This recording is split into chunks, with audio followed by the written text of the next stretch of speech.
पूर्ण परमात्मा सर्व सृष्टि रचनहार कबीर देव प्रत्येक युग में इस धरा पर अवतरित होते हैं और एक आम जनसाधारण की तरह लीला करते हुए अपने वास्तविक घर यानी सतलोक की जानकारी भक्त समाज को देते हैं। किंतु उस समय हर कोई परमेश्वर को नहीं पहचान पाता। आज से लगभग 625 वर्ष पूर्व भी पूरी सृष्टि को बुनने वाले पूर्ण परमात्मा कबीर साहिब जी ने काशी नगर की जुलाहा बस्ती में एक टूटी सी झोपड़ी में 120 वर्ष तक कपड़ा बुनने की लीला करते हुए अपने तत्व ज्ञान व सतलोक की महिमा का गुणगान किया और समाज में फैले पाखंडवाद को खत्म कर भक्त समाज को एक सत्य भक्ति प्रदान की, जिसके करने से लोगों को परमात्मा वाले लाभ प्राप्त होने लगे, जिससे प्रभावित होकर उस समय हिंदू और मुसलमान दोनों धर्म के 64 लाख की संख्या में श्रद्धालु कबीर परमेश्वर जी के शिष्य हुए। वहीं दूसरी तरफ कबीर परमेश्वर जी को एक आम भक्त, संत व गरीब जुलाहा समझ उस समय के मुल्ला, काजी, पंडित और ब्राह्मण कबीर साहिब जी की महिमा चारों तरफ फैलते देख ईर्ष्यावश आए दिन उन पर जुल्म करने की असफल कोशिश करते ही रहते थे। उन्हीं में से एक थी राजा सिकंदर लोधी के धार्मिक पीर शेख तकी द्वारा काशी में भंडारे की झूठी चिट्ठियां डालकर परमेश्वर कबीर जी को बदनाम करने की साजिश।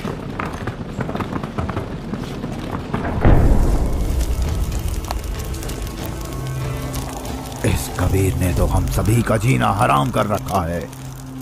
हमने उसे मारने की कितनी बार कोशिश कर ली, लेकिन वो हर बार किसी न किसी तरह बच ही जाता है। अब नहीं बच पाएगा।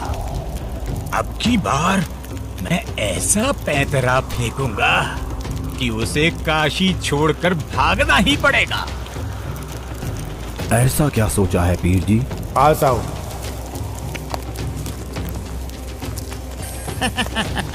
आपने भी क्या तरकीब सोची है? अब तो उसके लिए भारी मुसीबत आने वाली है। अगले ही दिन से एक पत्र भारतवर्ष के कोने कोने में सभी मठों, आश्रमों, मंदिरों में पहुंचने लगा।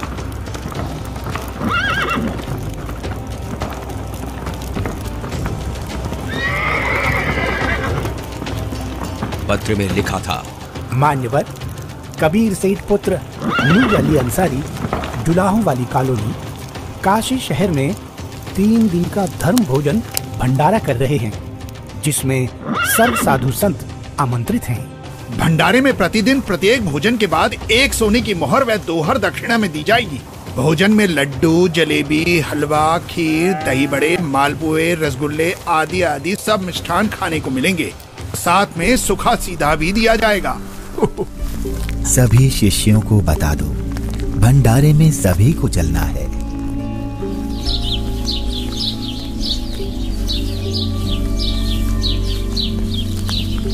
जगह जगह झूठी चिट्ठी के पहुंचते ही हर तरफ भंडारे की चर्चा होने लगी, जिसके बाद सोने की मोहर और दोहर के लालच में पूरे देश से लाखों की संख्या में लोग काशी में निश्चित दिन से पहले वाली रात्रि को ही पहुंचने लगे और देखते ही देखते पूरी काशी नगरी भंडारे में आए साधु संतों से भर जाती है। अरे भक्तों, आज इतनी भीड़ कैसे लगी है? तुम किस नींद में सोए हुए हो? तुम्हें पता नहीं यहाँ काशी में कबीर नाम का सेठ 3 दिन का भंडारा कर रहे हैं, जिसमें प्रत्येक भोजन के साथ 1 सोने की मोहर व दोहर भी दी जाएगी। आपको कोई निमंत्रण पत्र मिला है? हाँ, ये देखो चिट्ठी। ये जरूर किसी की बदमाशी है। मुझे जल्दी से गुरुदेव को सब बताना चाहिए। गुरुदेव, गुरुदेव, गुरुदेव। क्या हुआ रविदास? गुरुदेव, आज तो अपनी काशी छुटेगी। उन दुष्टों ने तो हद कर दी। आपके नाम की झूठी चिट्ठी बंटवा रखी है कि कबीर सेठ पुत्र नीरू 3 दिवसीय भंडारा करेगा, जिसमें प्रत्येक भोजन के बाद खाने वाले को 1 सोने की मोहर और 1 दोहर भी दी जाएगी। अच्छा, और अब उस झूठी चिट्ठी को लेकर लाखों की तादाद में लोग भंडारे के लिए आए हुए हैं। रविदास, आज तो सारी सीमाएं पार कर दी हैं उन नादानों ने। मैं गरीब आदमी, मेरे पास तो अपने परिवार के लिए ही मुश्किल से अनाज होता है। इतने लोगों को मैं कहाँ से भोजन खिलाऊंगा? आप अंदर से दरवाजा बंद कर लो और कोई भी आए तो खोलना मत। जब कोई नहीं मिलेगा तो थक हार कर अपने आप वापस चले जाएंगे। गुरुदेव, ये नकली धर्म के ठेकेदार रोज आपके खिलाफ कुछ ना कुछ षड्यंत्र रचते ही रहते हैं। कोई बात नहीं रविदास, जैसे तैसे आज का दिन और निकाल लेते हैं। रात को निकल जाऊंगा मैं अपने परिवार को लेकर कहीं दूर। तंग आ चुका हूं मैं इनके इन रोज रोज के कारनामों से। मैं बोलता सच्चाई हूं और ये समझते उसको निंदा है। आ जाओ रविदास, बैठ जाओ। दोनों भगवान को याद करते हैं। आपत्ति के समय उसी को याद करना चाहिए। वही सबकी लाज रखते हैं, हमारी भी रखेंगे। जिसके बाद परमेश्वर कबीर जी अपने 2 रूप धारण कर, एक रूप में तो रविदास जी के साथ झोपड़ी में विराजमान रहते हैं तथा दूसरे रूप में ऊपर सतलोक में पहुंच जाते हैं।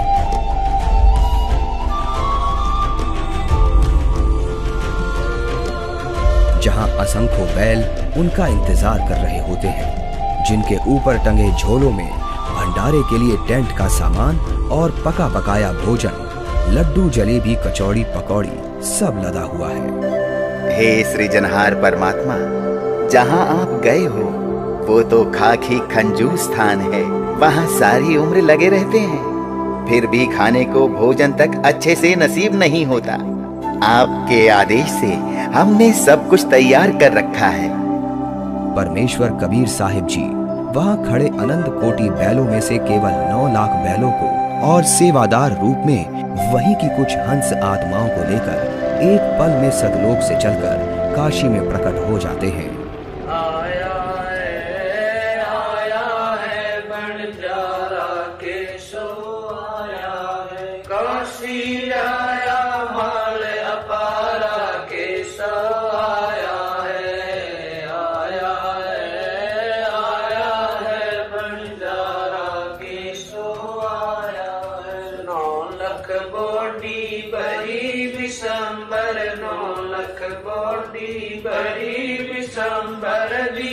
कबीर भंडारा के सो आया है, आया है भंडारा के सो आया है। धरती ऊपर तंबू ताने, धरती ऊपर तंबू ताने, चौपड़ के भंडारा के सो आया है,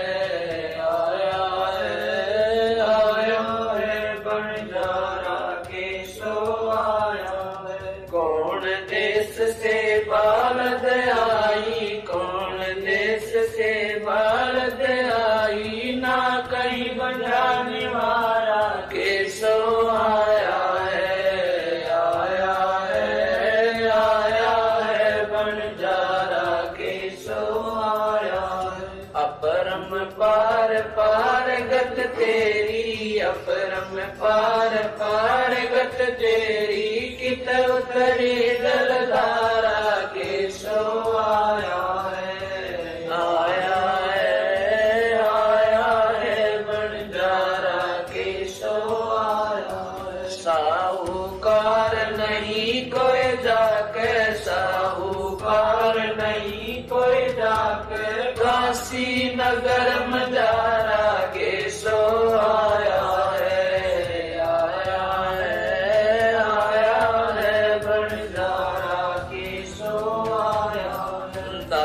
गरीब कलप से उतरे, दास गरीब कलप से उतरे, जिया पे अलग कर तारा के सो आया है, आया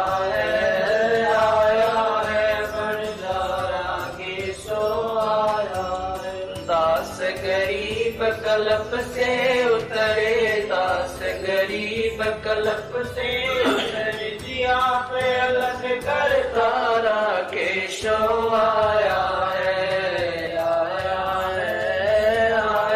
है भंडारा के सो आया है।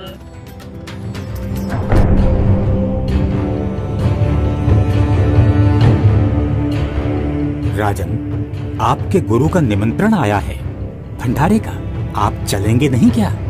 गुरुदेव भंडारा करें और मैं न जाऊं, मैं अवश्य चलूंगा। काशी चलने की तैयारी की जाए। देखते ही देखते काशी शहर के चौपड़ के बाजार में परमेश्वर की दया से भंडारा शुरू हो जाता है। ऐसा स्वादिष्ट भोजन, वाह! जो खाता वो गुण गाते नहीं थक रहा था। सब्जी, पूरी, लड्डू, जलेबी, कचौड़ी, पकौड़ी, दही भल्ले, खीर, हलवा आदि जो कोई कुछ भी पकवान मांगता वो उसे खाने को मिल रहा था। और चिट्ठी में लिखे अनुसार प्रत्येक भोजन के बाद सभी को एक दोहर और एक सोने की अशरफी भी दी जा रही थी।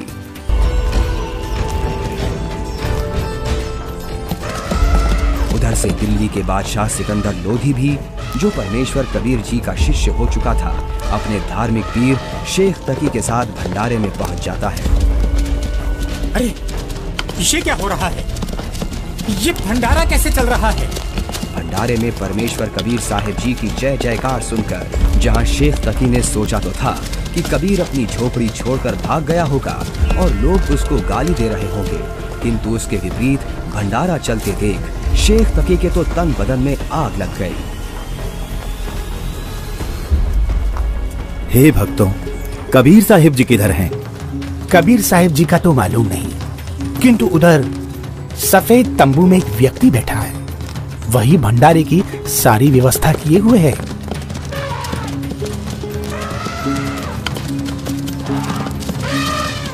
ये भंडारा कैसे चल रहा है?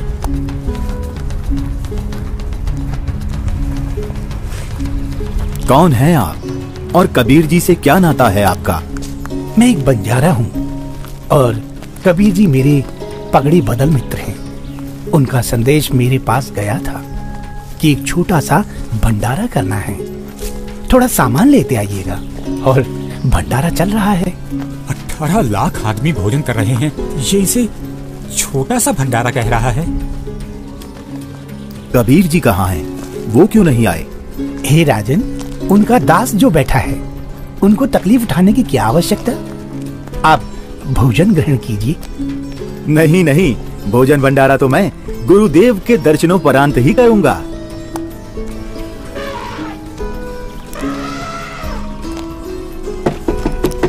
हे गुरुदेव, लगता है उन्होंने हमें यहाँ भी खोज लिया। भीड़ शायद घर पूछते पूछते यहाँ तक पहुँच गई है। कोई बात नहीं, आप दरवाजा मत खोलना, कुछ देर बाद अपने आप चले जाएंगे। दरवाजा खोलिए परवरदिगार, दिल्ली से आपका दास सिकंदर आया है। राजन, हम दरवाजा नहीं खोलेंगे। इन लोगों ने तो आज सभी हदें पार कर दी हैं। मेरे नाम से झूठी चिट्ठी डाल रखी है। मैं कैसे निकलूं बाहर? इस बनारस में कोई सेठ भी मेरा ऐसा जानकार नहीं है जो मुझे पैसे उधार दे दे। मैं तो बड़ी मुश्किल से ताना बुनकर अपने परिवार का पालन करता हूँ। इन लोगों ने मेरा जीना मुश्किल कर दिया है। बस आज रात होने का इंतजार है राजन। रात होते ही मैं अपने परिवार को लेकर कहीं दूर चला जाऊंगा। है परवरदिगार, आप मुझे नहीं बहका सकते। आप ही अल्लाह अकबर हो। आपने देखो वहाँ क्या रंग लगा रखे हैं। एक बार दरवाजा खोल दो दाता, दास आपके दर्शन करना चाहता है। खोल दो दरवाजा।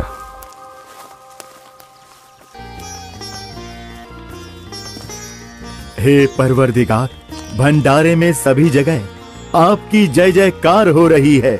हर कोई आपके दर्शन करना चाहता है। दया करो परवरदिगार, दया करो। राजा सिकंदर लोधी के आग्रह करने पर परमेश्वर कबीर जी जैसे ही भंडारे में चलने के लिए खड़े होते हैं, तभी उनके सर पर अपने आप ही हीरे पन्ने से जड़ा हुआ एक बहुत ही सुंदर मुकुट आ जाता है और कुटिया से बाहर निकलते ही उस परम पिता पर आसमान से फूलों की वर्षा होने लगती है। रविदास जी, आज ये सेवा मुझ दास को दे दीजिए। आप तो रोजाना करते हो।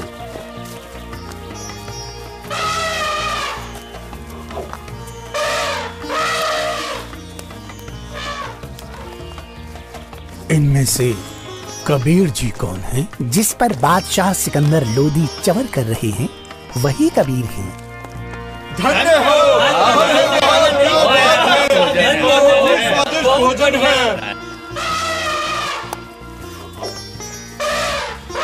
इसके बाद कबीर साहिब जी अपने ही दूसरे रूप केशव से मिलने के लिए उनके तंबू में आते हैं और जो ही परमेश्वर कबीर जी तंबू में प्रवेश करते हैं तो देखते ही देखते अपने आप उनके लिए एक सुंदर सिंहासन लगने लग जाता है जिस पर चारों तरफ हीरे पन्ने मोती जड़े हैं।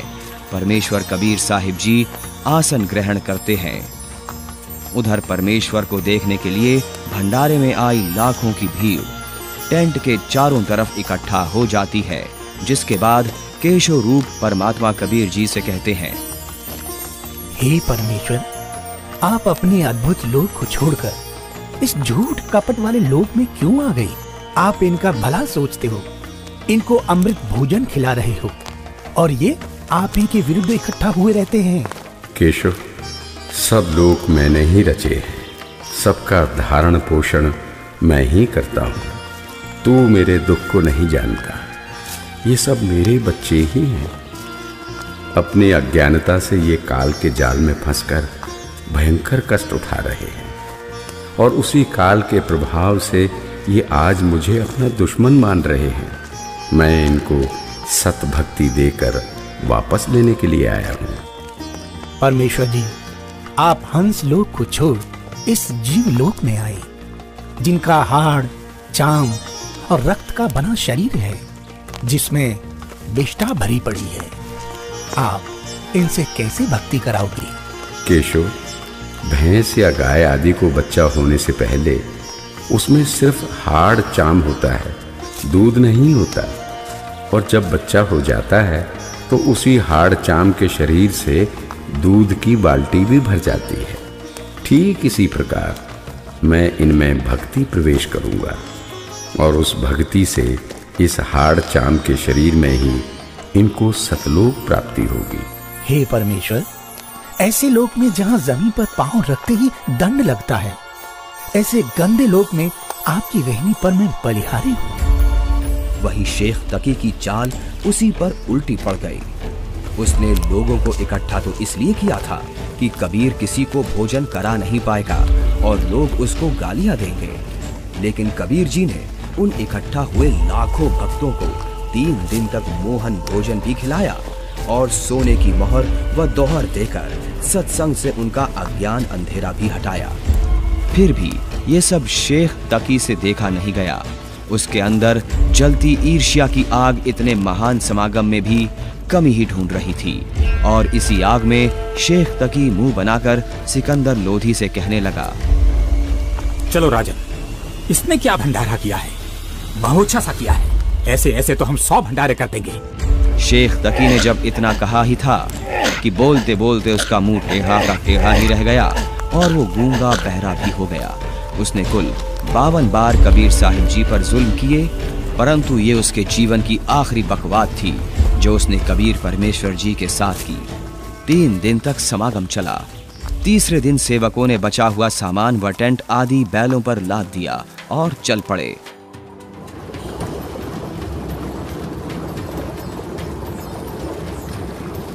गंगा में पानी ज्यादा है, इसे अभी पार नहीं किया जा सकता। हाँ हाँ, अभी मत जाओ।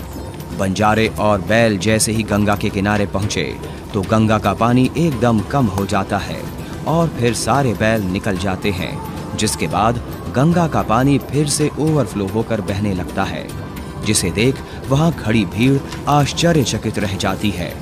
जाइए केशव, कहीं आपके बंजारे दूर ना निकल जाएं।